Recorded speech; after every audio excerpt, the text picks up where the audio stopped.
Buzz Barton, Part 3. Buzz released Feud of the West the same year in 1936 by Divergent Pictures again, and saw him supporting Hoot Gibson again, this time as 6 Bits, a cowhand and rodeo rider that again helps the hero. See here. You know why they call him 6 Bits? He ain't rightly growed up yet, but give him time. Kid, I hope you collect. I got to. I sure need that 300. Get on him, 6 Bits. He's all yours. Take a deep seat, boy. He's hard to horse. Watch him now. All right, let me have him, then. Yours. Five!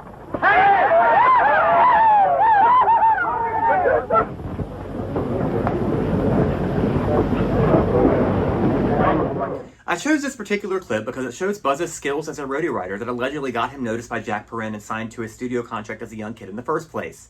I'm pretty sure Buzz could have stayed on the horse longer than the unfortunate 6 Bits did, though.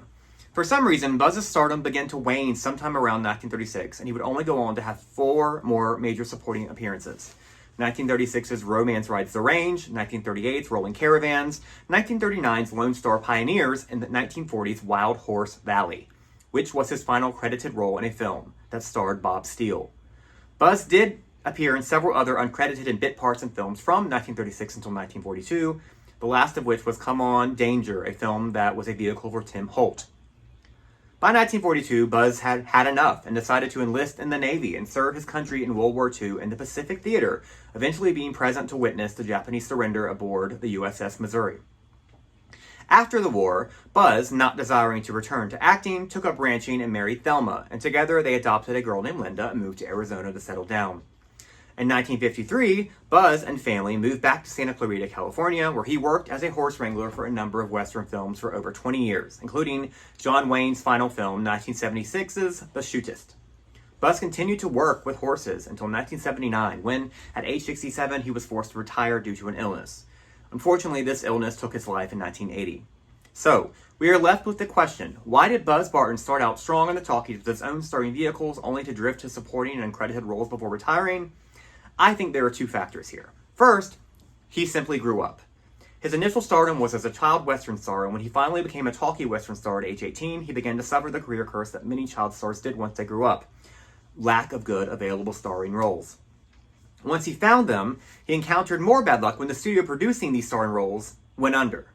However, Buzz just kept working. Whether it was in actual rodeos, circuses, or supporting other cowboy heroes in films, he just kept working. It is clear that he loved horses and riding, and more than anything, and was happy with any opportunity to make money doing what he loved. When the roles had all but dried up completely by the time he reached 30, he decided to just focus on his love of horses and stay on the sidelines away from the camera. Regardless of whether Buzz was before the camera or behind it, regardless of whether or not he was before the camera or away from it, Buzz Barton left behind a lasting legacy as both an actor and a Western rider and horse trainer. Thank you, Buzz Barton, for your hard work. Next week, before I say that, let me please thank bwesterns.com, who was an invaluable resource on all of the information I was able to learn about Buzz Barton and any other silent to talkie Western star. I'm sure I will be visiting them again. Thank you, bwesterns.com. Next week, join me as I investigate the silent to talkie career of 1920s star Barbara Bedford. Thank you very much for joining me tonight. I'm Charlie. Have a great rest of your weekend.